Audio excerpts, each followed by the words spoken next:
Bonjour à toutes et à tous et bienvenue pour cette vidéo consacrée à El Camino, le film Breaking Bad disponible sur Netflix, avec tout d'abord une critique sans spoiler pour vous motiver à le regarder, ensuite une analyse du thème principal d'El Camino, et enfin je terminerai avec une petite collection de clins d'œil à la série qui aurait pu vous échapper.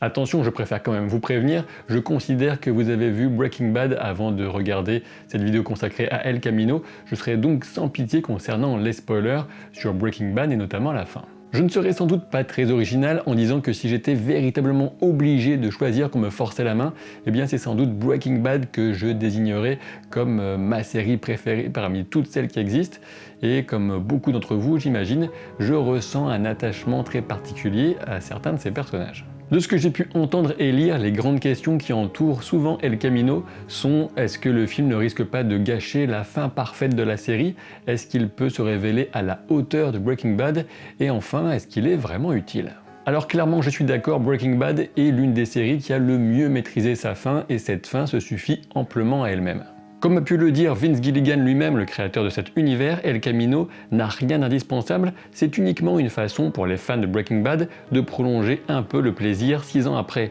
De mon point de vue, le film ne gâche absolument pas la fin de la série, il en propose uniquement un prolongement sous la forme d'un épilogue qui correspond exactement à l'esprit Breaking Bad, mais en se concentrant véritablement sur Jesse. Comme je le disais, la série se suffit amplement à elle-même, et non, sur le fond, El Camino n'est pas vraiment utile, mais depuis quand demande-t-on véritablement à un film d'être utile? Ce qui compte pour moi, c'est qu'El Camino nous replonge dans le plaisir de suivre certains personnages, et le fait avec une sorte de naturel qui se fond parfaitement avec tout ce qui précède, à tel point que ces 2 heures auraient parfaitement pu correspondre à 2 épisodes de plus. Mais alors du coup, question légitime et logique, aurait-il fallu inclure les événements d'El Camino à la toute fin de Breaking Bad, à la fin de la dernière saison? Eh bien non, je ne pense pas, puisqu'on avait atteint le point culminant, l'apex de Breaking Bad avec la mort de Walter White. Du coup, El Camino me semble parfaitement correspondre à la définition même d'un épilogue, et je ne pense pas qu'on puisse être véritablement déçu, même si je sais que certains l'ont été. Il faut garder à l'esprit que cet épilogue se concentre vraiment sur Jesse, et en aucun cas sur la famille de Walter par exemple. Certains trouveront le film trop lent, personnellement j'ai parfaitement reconnu le style et le rythme Breaking Bad, et accompagner Jesse pendant 2 heures m'a fait très plaisir, un peu comme le plaisir que j'aurais pu avoir à renouer avec de vieux amis. Mais alors la démarche à l'origine d'El Camino est-elle purement mercantile, comme certains aiment à le souligner? Eh bien, en voyant le soin qui a été apporté à l'écriture, notamment aux personnages ou encore à la réalisation, je n'ai pas l'impression que ce film corresponde au travail de quelqu'un qui ne se soucierait uniquement que du chèque versé par Netflix. C'est vrai, je le reconnais, le film aurait sans doute dû survenir plus tôt, certains acteurs ont beaucoup changé en 6 ans, et c'est l'aspect qui pourra le plus gêner certains spectateurs, même si de mon côté j'ai pu en faire assez vite abstraction. Si vous aimez Breaking Bad et notamment Jesse, je ne pense pas que vous serez déçus, il faut simplement ne pas attendre du film une sorte de dépassement de la série, ce serait beaucoup trop en demander, c'est simplement un joli épilogue comme je le disais, et qui respecte parfaitement l'esprit de ce chef-d'œuvre de télévision.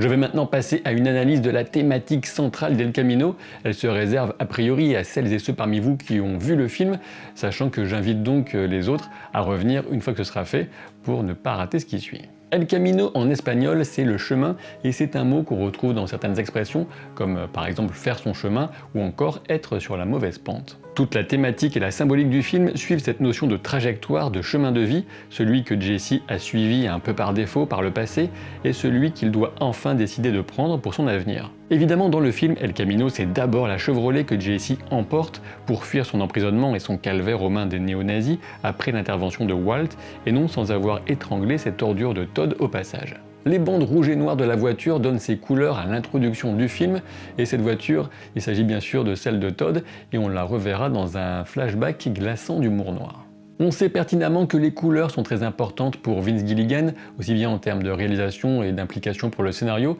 il l'a lui-même déjà reconnu, et on peut se souvenir par exemple que l'évolution de la garde-robe de Walter White vers le sombre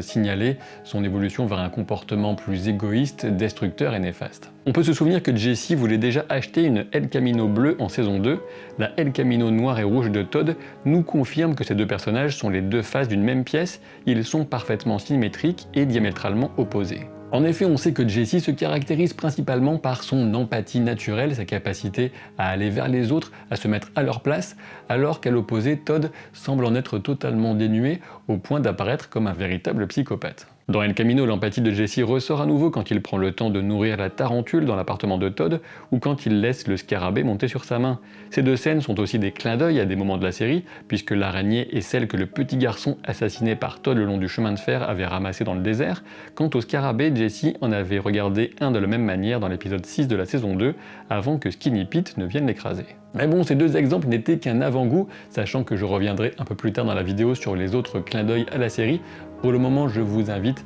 à revenir sur le chemin de vie de Jesse Pinkman. D'ailleurs, un Pinkman, l'homme rose, Walter White, c'est Walter blanc, encore un signe que les couleurs sont très importantes dans Breaking Bad. Auparavant, lors des événements de la série, Jesse semblait s'être résigné assez facilement à un destin peu glorieux, et c'est sans trop de difficultés que Walter White l'avait convaincu de replonger dans le trafic de drogue, mais cette fois dans des proportions qui allaient évidemment rapidement les dépasser tous les deux. Évidemment, il ne s'agit pas ici de totalement dédouaner Jesse de ses choix, il reste responsable de ses actes, sachant qu'il a souvent fait le choix ou le non-choix de ne pas saisir le volant de son propre voyage et de laisser sa vie partir au gré de l'eau. C'est une situation qui est illustrée clairement par plusieurs scènes, d'abord lorsqu'il finit dans le coffre de la El Camino en compagnie du cadavre, alors que Todd chantonne un air en complet décalage avec la situation. Ensuite, quand Jesse ne tire pas sur Todd en plein désert, c'est d'abord parce qu'il n'a jamais eu l'âme d'un tueur, mais aussi parce qu'il est trop conditionné par la torture et son asservissement.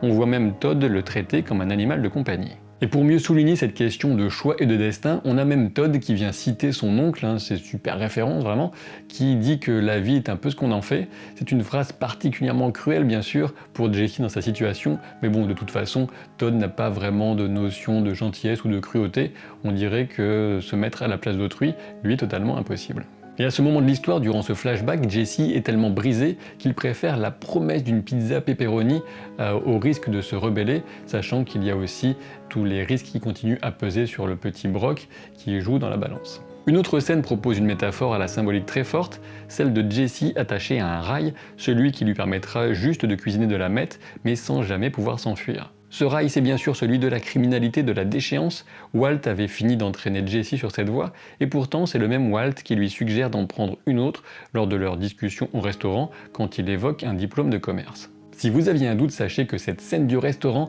vient s'inscrire juste après les événements de l'épisode 9 de la saison 2, alors que Walter et Jesse sont restés coincés pendant 4 jours dans le désert à cuisiner et qu'ils ont failli ne pas pouvoir en revenir. C'était pour moi un véritable plaisir de retrouver résumé dans cette scène toute l'ambiguïté aussi fascinante de Walter White, sachant qu'à ce moment-là, la fin de saison 2, il n'avait pas encore totalement basculé bien sûr, et puis on se souvient évidemment qu'il a tenté de se racheter autant que c'était possible de le faire à la toute fin quand il a sorti Jesse des griffes des néo-nazis. Cet échange du restaurant résume parfaitement leur relation. Walt pense vaguement à l'avenir de Jesse, mais il ramène toujours tout à lui et sa situation au final. Walt était alors convaincu que son cancer l'emporterait rapidement et mettre sa famille à l'abri du besoin restait sa principale préoccupation. Et d'une certaine façon, j'ai envie de voir dans cette scène la fin qui aurait été quasiment parfaite si le cancer de Walter White n'avait pas connu de rémission. Enfin, la dernière scène qui évoque très directement la question du choix arrive à la toute fin d'El Camino, avec le retour de Kristen Ritter en Jane dans ce flashback sur la route. Jesse évoque la philosophie d'aller où l'univers nous mène, mais Jane lui ramène les pieds sur terre. Justement, on remarque que le couple est à l'arrêt et sorti de la voiture quand elle lui dit qu'il vaut mieux guider son destin par ses propres choix que de se laisser porter par le courant. Un courant qui nous rappelle la rivière qui s'est coulée face à Jesse et Mike quand ce dernier lui avait donné l'idée de partir vers l'Alaska. On remarque aussi que tout au long du film, pour enfin parvenir à une situation dans laquelle il pourra décider de son propre chemin, Jesse a dû survivre à plusieurs situations teintées de vert et de jaune, les couleurs dominantes de Breaking Bad. Et à propos de cette conclusion, on remarque que Jesse adopte alors un pull blanc qui vient promettre une tentative sincère de vivre en adéquation avec ses aspirations profondément pacifiques. La route de l'Alaska ne se fait pas dans une El Camino bleue, ni dans une Toyota rouge, mais dans une Toyota bleue, une sorte de compromis choisi par Jesse. Une nuance de bleu qu'on retrouve dans le faux blanc du paysage enneigé peut être un simple clin d'œil à ce rêve d'un avenir meilleur qu'incarnaient faussement les cristaux de meth auparavant. El Camino est une œuvre de fanservice qui s'assume, même Vince Gilligan le dit, et du coup elle fourmille de clins d'œil à la série, mais puisque la série s'est terminée il y a 6 ans déjà, pas évident de se rappeler de tout, et du coup je vous propose de revenir sur certains des clins d'œil les plus importants, ou en tout cas les plus amusants. Ce qui était sans doute le plus attendu et le plus évident, c'est bien sûr la confirmation de la mort de Walter White au détour d'un bulletin d'information que Jesse entend à la radio. Walter est donc bien mort dans le laboratoire qu'utilisait Jesse.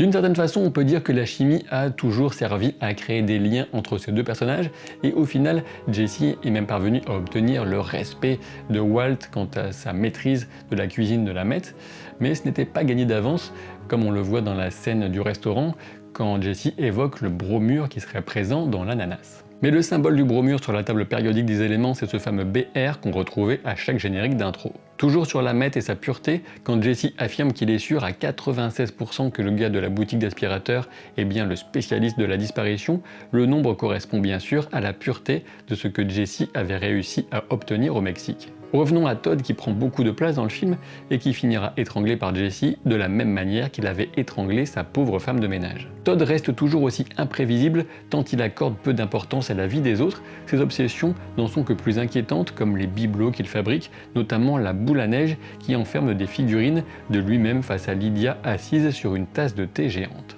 Je suppose que certains parmi vous ont pu s'étonner de ne pas retrouver dans le film la scène du teaser dans laquelle on voyait Skinny Pete interrogé au sujet de Jesse bien sûr par le FBI, et je pense que cette scène a tout simplement été tournée uniquement pour la promotion, ce qui me semble plutôt malin. Ceci dit, l'aide que Jesse reçoit de ses deux amis est particulièrement touchante, notamment quand Skinny Pete lui avoue « You're my hero and shit ». Revoir Mike au début était très émouvant, et sans doute encore plus de revoir Jane, sachant qu'un easter egg se cachait déjà au tout début du film lorsque la El Camino renverse une boîte aux lettres 212, sachant que l'épisode 12 de la saison 2 est justement celui de la mort de Jane, un moment essentiel pour la vie de Jesse. Tout au long de ce périple de fuyard et de survivant que nous propose El Camino pour Jesse, il nous démontre qu'il a pris de la bouteille, qu'il a pris de l'assurance aussi, comme par exemple lorsqu'il demande aux hommes, aux soudeurs, leur permis de conduire, exactement comme Tuco avait pris le sien et celui de Walter. El Camino nous montre aussi deux lieux mythiques de la série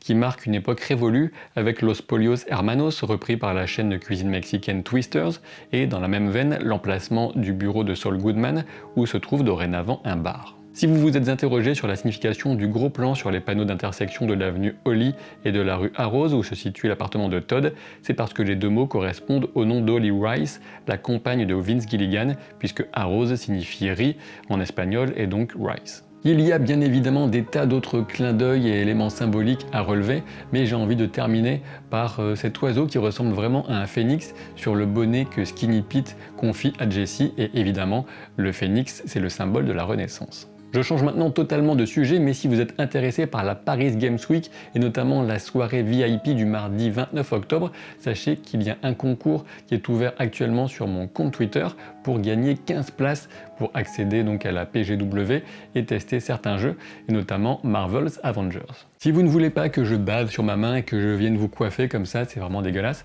eh bien vous savez ce qu'il vous reste à faire, abonnez-vous à la chaîne, activez la cloche des notifications pour ne rien rater de ce qui arrive dans les jours qui arrivent, les semaines qui arrivent, avec des séries, des mangas, des comics, des films, je ne vais pas chômer, je ne vous dis que ça, et donc à très vite pour de nouvelles aventures. Salut!